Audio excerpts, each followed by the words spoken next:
ഇപ്പോൾ കുറച്ച് വീഡിയോസ് ഒക്കെ ചെയ്യാൻ തുടങ്ങിയതിന് ശേഷം അവൻ അത്യാവശ്യം ഫേമസ് ആണ്. Yes, his quite famous. ഇവിടെ അത്യാവശ്യം എന്ന് പറയാൻ വേണ്ടിയിട്ട് നമ്മളൊരു വേർഡ് യൂസ് ചെയ്തില്ലേ, എന്താ അത്? ക്വൈറ്റ്. അപ്പോൾ ഇങ്ങനെ അത്യാവശ്യം എന്നൊക്കെ പറയാൻ വേണ്ടിയിട്ട് നമുക്ക് യൂസ് ചെയ്യാൻ പറ്റുന്ന ഒരു യൂസേജ് ആണ് ക്വൈറ്റ്. ഓക്കെ, ഞാൻ 2-3 എക്സാമ്പിൾസ് പറയാം, അപ്പോൾ നിങ്ങൾക്ക് കാര്യങ്ങൾ കുറച്ചുകൂടെ സിമ്പിളായിട്ട് മനസ്സിലാകും. നെക്സ്റ്റ് എക്സാമ്പിൾ, എൻ്റെ ഉമ്മ അത്യാവശ്യം സ്ട്രിക്റ്റ് ആണ്. ഇതെങ്ങനെയായിരിക്കും പറയാ?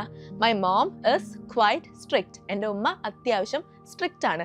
വേറൊരു എക്സാമ്പിൾ, ഇപ്പം നമ്മളിങ്ങനെ പറയില്ലേ പുറത്ത് അത്യാവശ്യം ചൂടുണ്ടെന്നൊക്കെ, എങ്ങനെയാ പറയാ? It is quite hot outside. അങ്ങനെയാണെങ്കിൽ നിങ്ങൾക്ക് ഈ ക്വൈറ്റിൻ്റെ യൂസേജ് അത്യാവശ്യം മനസ്സിലായി കാണുമല്ലോ.